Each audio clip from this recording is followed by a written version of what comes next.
नमस्कार दोस्तों, इन्फोवैक्स में मैं रोशन मैथिल आपका स्वागत करता हूं। दोस्तों, आज का जो हमारा टॉपिक है वो बहुत ही अच्छा टॉपिक है और बिल्कुल मैं बोलता हूं बिल्कुल ध्यान से आपको पूरे वीडियो देखना है, क्योंकि आपके अंदर जो एक कन्फ्यूज़न हो सकता है, बहुत सारे लोगों के अंदर कन्फ्यूज़न होता है। आए दिन फ़ोन कॉल्स या फिर लोग कमेंट्स में लिखते हैं कि सर इसके बारे में बताओ, इसके बारे में बताओ। बहुत कन्फ्यूज़न है, क्योंकि क्या होता है कि कई सारे चीज़ एक साथ जुटे हुए हैं। तो आज अगर इस वीडियो को आप पूरा देखते हैं तो खास करके आप जो घर खरीदने के लिए या घर कंस्ट्रक्ट करने के लिए लोन लेते हैं और उस लोन पे जो आप ईएमआई पे करते हैं, और कई बार होता है कि सर लोन का रीबेट कैसे ले, ईएमआई का रीबेट कैसे ले इनकम टैक्स से, तो ये बिल्कुल आज क्लियर होने वाला है। हम सभी एस्पेक्ट्स पे बात करेंगे, इससे रिलेटेड जो भी एस्पेक्ट्स है इनकम टैक्स में एक्ट के अंदर, उस सारे एस्पेक्ट्स पे हम बात करेंगे। दोस्तों, बिल्कुल इस वीडियो को ध्यान से आपको देखना है और आराम आराम से देखना है। आराम आराम से हम भी आपको इस वीडियो में बताएंगे। एक रिक्वेस्ट और है आपसे कि अगर चैनल पे नए हैं तो बिल्कुल हमारे चैनल को सब्सक्राइब कर लीजिए। वीडियो अगर अच्छा लगे तो लाइक ज़रूर किया कीजिए, क्योंकि उससे मुझे प्रोत्साहन मिलता है। मुझे लगता है कि आप हमारे वीडियो को पसंद करते हैं। और किसी भी प्रकार की कोई भी समस्या हो तो बेधड़क आप कमेंट कर सकते हैं, क्योंकि ये एक पहला चैनल कह सकते हैं जहां पे आपको सभी कमेंट का जवाब दिया जाएगा। आपके जो भी प्रश्न होंगे उस प्रश्न को हम सॉल्व करते हैं, जवाब देते हैं। ठीक है, हो सकता है कि जवाब थोड़ा लेट हो, लेकिन जवाब हम जरूर देते हैं। तो दोस्तों, शुरू करते हैं।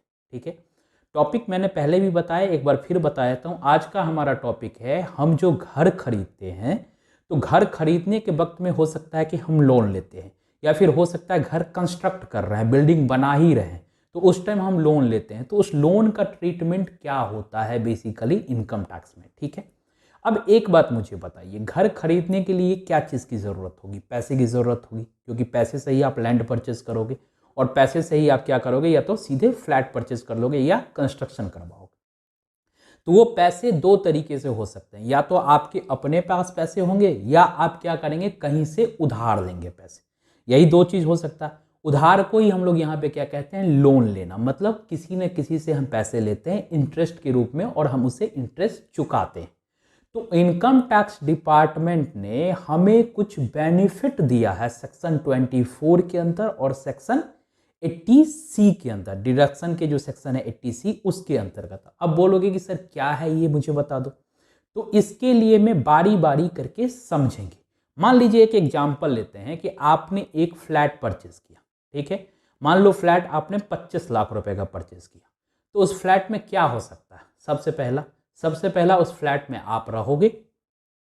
ठीक है, क्योंकि आप खरीदते क्यों हैं? खुद रहने के लिए, या हो सकता है कि उसको आप रेंट पे भी लगाए। तो रेंट वाला जो सेगमेंट है उसका हम थोड़ी देर बाद चर्चा करेंगे। अभी करते हैं कि आपने एक फ्लैट खरीदा और उसमें आप रहते हैं। ठीक है, ईएमआई के रूप में आप क्या करते हैं, पैसा पेड कर रहे हैं। किसको पेड कर रहे हैं? जो जिससे आपने लोन लिया है। ठीक है, बैंक से लोन लिया है या फिर किसी थर्ड पार्टी से भी। इसमें एक चीज और ध्यान में रखिएगा, किसी थर्ड पार्टी से भी अगर आप लोन लेते हैं और उसको अगर ईएमआई के रूप में आप पैसे देते हैं, और उस पैसे में जो इंटरेस्ट होता है या फिर प्रिंसिपल होता है उसकी भी रिबेट मिलती है, तो उसका भी हम बात यहाँ पे करेंगे। ठीक है, तो अगर मान लो आपने लोन लिया 25 लाख रुपए की, और मान लो उसकी ईएमआई आ रही है 25,000 रुपये महीने, तो उस 25,000 रुपये ईएमआई में सारा का सारा पार्ट तो सिर्फ और सिर्फ इंटरेस्ट का ही तो नहीं होगा। उसमें दो पार्ट होते हैं। कौन कौन? एक इंटरेस्ट का, और दूसरा कौन सा होता है आपका? प्रिंसिपल अमाउंट का, जो पैसे हमारे कुछ कुछ हमारे लोन अमाउंट में से भी कम होते जाता है। ठीक है, तो जो अमाउंट इंटरेस्ट का होता है तो उसमें इनकम टैक्स डिपार्टमेंट के जो सेक्शन 24 सब सेक्शन बी है, वो कहता है कि आपको अगर सेल्फ ऑक्यूपाइड यानी खुद उस घर में रह रहे हो तो 2 लाख रुपए तक हम आपको रीबेट देंगे। ठीक है, 2 लाख रुपए तक आपको क्या देंगे? वो रीबेट देंगे। कहने का मतलब कि आप अगर घर में रहते हो, ठीक है, और आपका जो इंटरेस्ट कंपोनेंट है आपके ईएमआई में, वो अगर पूरे साल का जोड़ करके 2 लाख रुपए से ज्यादा हो जाता है तो आपको 2 लाख रुपए तक मिलेगा। लेकिन अगर इंटरेस्ट कंपोनेंट जो है ईएमआई में वो 2 लाख रुपए से कम रहता है तो आपको कितना मिलेगा? सिर्फ वो कम अमाउंट, यानी 25 लाख रुपए की जो आप ईएमआई मान लो 25,000 रुपये महीने चुका रहे हो, अगर सपोज डेट कि उसमें 20,000 रुपये की इंटरेस्ट कंपोनेंट है, ठीक है, तो 12 महीने में 20 से मल्टीप्लाई करोगे तो कितना हो जाएगा, 2,40,000। तो इस केस में आपको जो मिलने वाला रिबेट है वो है सिर्फ 2 लाख रुपए, उससे ज़्यादा नहीं मिलेगा। लेकिन वहीं अगर इंटरेस्ट कंपोनेंट कम हो जाता है, 2,40,000 के जगह पर मान लो 1,70,000 ही हो रहे हैं, तो आप फिर उस केस में पूरे के पूरे आपके कितने हो गए, 2 लाख आप क्लेम नहीं कर सकते। उस केस में कितना आपको क्लेम करना होगा, मात्र 1,70,000 ही। यानी जितना आपका इंटरेस्ट है और अपर लिमिट जो इसका है वो कितना है आपका, 2 लाख रुपए। यानी आप अगर किसी घर में खुद रहते हो, सेल्फ ऑक्युपाइड, और उस घर पे आपने लोन ले रखा है, तो आप 2 लाख रुपए तक मैक्सिमम क्लेम कर सकते हैं। 2 लाख रुपए से अगर आपका इंटरेस्ट कम है तो इंटरेस्ट कम क्लेम करेंगे, 2 लाख रुपए से ज्यादा है तो आप क्लेम नहीं कर सकते हैं सेक्शन 24B के अंतर्गत। ठीक है। अब इंटरेस्ट में ही एक और सेक्शन है, सेक्शन 80EE। ठीक है, ये बोलता है कि 50,000 रुपए का हम आपको और इंटरेस्ट में डिडक्शन दे देंगे। वो कैसे, तो उस केस में इनने क्या किया, कंडीशन लगा दिया। ठीक है, उसके कंडीशन क्या है वो मैं डिस्क्रिप्शन बॉक्स में भी डाल दूंगा और यहां भी बता देता हूं। उसमें क्या बोलता है कि आपका जो घर होना चाहिए दोस्त, वो 40 लाख से कम का होना चाहिए, यानी 40 लाख से बड़े घर में आप नहीं जा सकते हैं। ठीक है, और आपका जो लोन अमाउंट होना चाहिए वो 25 लाख से कम होना चाहिए, 25 लाख से ज़्यादा लोन अमाउंट नहीं होना चाहिए। तो ये दो कंडीशन को अगर फुलफिल करते हो और सरकार का जो सीलिंग लिमिट है उसके अंतर्गत अगर आप आते हो, तो 50,000 रुपए का डिडक्शन आपको और मिल जाएगा। यानी उसी केस में अगर हम देखते हैं कि 25 लाख का आपने लोन लिया जिसमें 25,000 की EMI जाती है और मान लो 20,000 रुपए का उसमें इंटरेस्ट कंपोनेंट है, तो पूरे साल में कितने, 2,40,000। तो 2 लाख आप कहाँ ले सकते हैं, वहां 24B के अंतर्गत, और 40,000 का जो कंपोनेंट आपका और बच जाता है वो आप 80EE के अंतर्गत भी क्लेम कर सकते हैं। तो इसका क्या लिमिट हो गया, 50,000। यानी टोटल लिमिट अगर आप देखते हैं इंटरेस्ट क्लेमिंग का सेल्फ ऑक्युपाइड प्रॉपर्टी में, तो वो हो जाता है आपका 2,50,000 रुपए। इससे ज्यादा आप किसी भी हालत में नहीं ले सकते हैं। ठीक है, अब दूसरा पार्ट आते हैं। इसका दूसरा पार्ट हो गया एक प्रिंसिपल का। सर हमारा प्रिंसिपल भी तो जा रहा, क्या इसका भी कुछ रीबेट है? जी हाँ, इसका भी रीबेट है, और इसका रीबेट है दोस्त 80C के अंतर्गत। यानी प्रिंसिपल अमाउंट जो भी आप पे करते हो इंटरेस्ट कंपोनेंट के साथ EMI के रूप में, वो भी आप 80C के अंतर्गत डिडक्शन ले सकते हैं।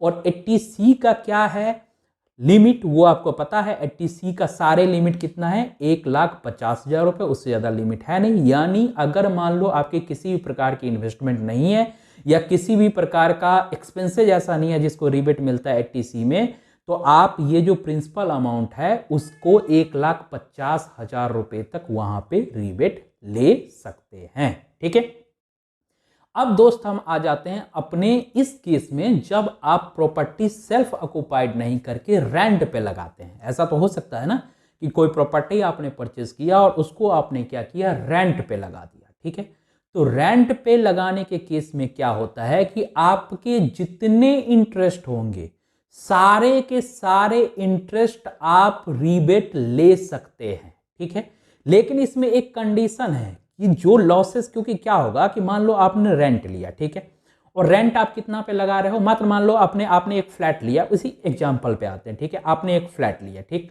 उस फ्लैट का मान लो 25 लाख रुपए का फ्लैट लिया।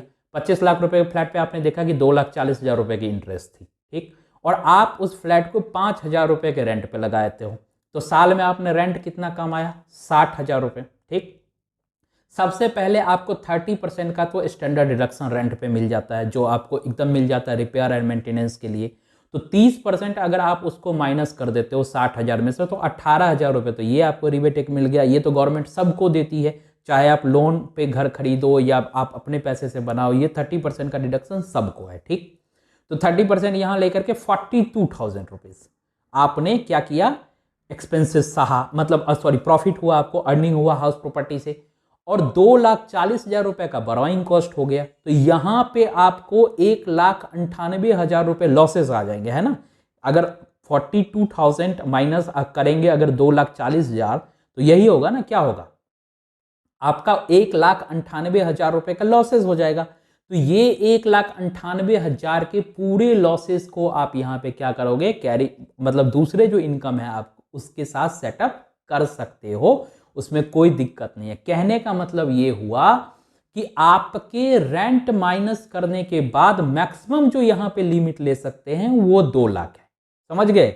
अगर यहीं पे क्या होता है कि रेंट ज्यादा रहता, मान लो रेंट उस प्रॉपर्टी का 10,000 है या 15,000 रुपए महीने है, ठीक है, तब तो उस प्रॉपर्टी पे जितना इंटरेस्ट आता है सारा आप डाल दो, ठीक है।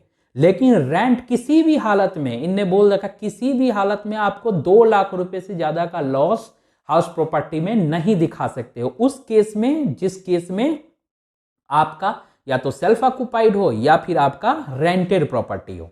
इस चीज को दिमाग में रखिए। सेल्फ ऑक्युपाइड प्रॉपर्टी में क्या होता है कि कोई रेंट नहीं आता तो टोटल का टोटल आप अपना क्लेम कर लेते हो। किस चीज का? ईएमआई का। ईएमआई में जो कंपोनेंट होता है इंटरेस्ट का, इंटरेस्ट कंपोनेंट का। लेकिन अगर सेल्फ ऑक्युपाइड नहीं हो करके अगर उसे लेट आउट कर देते हैं, किसी दूसरे को रेंट पे देते हैं, तो रेंट से जो पैसा आएगा उसमें से अपने सारे इंटरेस्ट को आप माइनस कर दो। लेकिन यहां पे एक कंडीशन है कि किसी भी हालत में ये 2 लाख रुपए से ज्यादा का नुकसान नहीं कर सकता है। यानी अगर आपका इंटरेस्ट 4 लाख रुपया है और आपका लोन वहां से 1.5 लाख रुपए आता है, तब आपको कितना मिलेगा? 1.5 लाख तो सबसे, सॉरी, आपका रेंट 1.5 लाख आता है तो सबसे पहले 4 लाख में से 1.5 लाख वाला पार्ट हटा दो तो बचा कितना? 2.5 लाख। तो क्या 2.5 लाख रुपए पूरे मिल जाएंगे? क्योंकि मैं तो बोल रहा हूं कि अगर रेंटेड प्रॉपर्टी है तो पूरे मिलेगा, तो जी नहीं। इसमें क्या रिस्ट्रिक्शन लगा दिया कि 2 लाख रुपए तक ही आपको मिलेगा बेनिफिट, ठीक है। तो ये कॉन्सेप्ट क्लियर हो गया क्या कि रेंटेड होगा तो क्या होगा और सेल्फ ऑक्युपाइड होगा तो क्या होगा। बाकी इसमें क्या है कि सर इसके प्रिंसिपल का क्या करेंगे? अगर रेंटेड प्रॉपर्टी, अगर रेंट मैंने प्रॉपर्टी को लगा दिया तो इस केस में भी तो ईएमआई में प्रिंसिपल जाएंगे, तो इसके प्रिंसिपल का भी ट्रीटमेंट सेम होता है। इसके प्रिंसिपल का भी ईएमआई के रूप में आप इसको 80C के अंतर्गत रिबेट 1,50,000 रुपए तक का ले सकते हैं, ठीक है। अब बात आता है कि सर एक बात बताओ कि मुझे एचआरए रिसीव्ड हो रहा है, हाउस रेंट अलाउंसेस, और मेरे पास में अपने घर भी है, तो ये मैं दोनों एक साथ क्लेम कर सकता हूं? दोस्त, अगर आप अपने घर में रहते हैं, सेल्फ ऑक्युपाइड कर रखा है अपने घर का, तो आप यहाँ पे ईएमआई का रिबेट लीजिए, यानी इंटरेस्ट कंपोनेंट का रिबेट लीजिए, आपको यहाँ पे एचआरए का रिबेट नहीं मिलेगा। लेकिन वहीं आपका जो हाउस प्रॉपर्टी है उसको अगर आपने रेंट पे लगा दिया और आप खुद आप किसी रेंटेड प्रॉपर्टी में रहते हैं, तो उस केस में आपको एचआरए का भी बेनिफिट मिल जाएगा और यहां जो आपने प्रॉपर्टी डाल रखा है रेंट पे उसका भी बेनिफिट ईएमआई का मिल जाएगा, ठीक है। दूसरा एक और केस क्या है जो मैंने बताया कि सर लोन हम कहां से ले, क्या सिर्फ बैंक के लोन को ही कंसीडर किया जाएगा? तो ऐसा कुछ भी नहीं है दोस्त। डिपार्टमेंट के जो नोटिफिकेशन है उसमें साफ लिखा हुआ है कि आप कहीं से भी लोन लेते हैं, चाहे वो एनबीएफसी हो, चाहे वो बैंक हो, माइक्रो फाइनेंस हो, या फिर ऐसा भी हो सकता है कि आप किसी लोग से उधारी, पब्लिक लोग, मतलब जो आपके अगल बगल के लोग हैं, उनसे अगर आप ईएमआई पे या फिर इंटरेस्ट पे पैसे उठा लेते हैं, तो वो इंटरेस्ट कंपोनेंट भी आपको यहाँ पे बेनिफिट दे देगा। अब बात क्या आता है कि सर एक ही प्रॉपर्टी पे अगर मान लो मैंने 3-4 लोन ले रखा है, तो क्या सभी लोन का मिल जाएगा बेनिफिट? जी हाँ, सभी लोन के इंटरेस्ट का बेनिफिट आपको मिल जाएगा, लेकिन उसका जो लिमिट रहेगा वही मैंने बता दिया, 2 लाख रुपए, उससे ज्यादा आप नहीं ले सकते हैं। किस केस में? सेल्फ ऑक्युपाइड केस में, ठीक है। और रेंटेड केस में भी वही है, सबसे पहले आप अपने रेंट अमाउंट को घटा दीजिए, उसके बाद ज्यादा से ज्यादा आप 2 लाख तक ले सकते हैं, उसके बाद नहीं ले सकते हैं, ठीक है।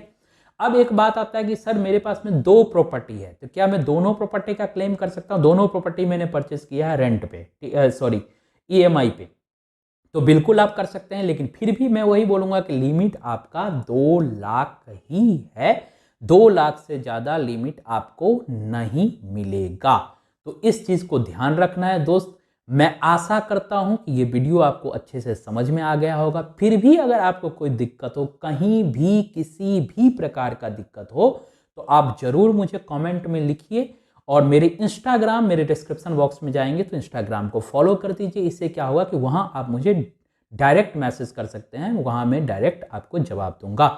वीडियो अगर अच्छा लगा तो वीडियो को जरूर लाइक कर दीजिए, मुझे सपोर्ट जरूर कीजिए। सपोर्ट करने के लिए आपको पता है, आपको सिर्फ और सिर्फ सब्सक्राइब बटन को दबाना है और बेल आइकन जो साथ में है उसको भी दबा लेंगे, तो मेरे जो भी नए वीडियो आएंगे इनकम टैक्स पे, जीएसटी पे और कई सारे लोन का वीडियो मैं डालता रहता हूँ, तो वो आपको मिल जाएगा, आपको इसका बेनिफिट मिलेगा। तब तक के लिए मुझे इजाज़त दीजिए, धन्यवाद।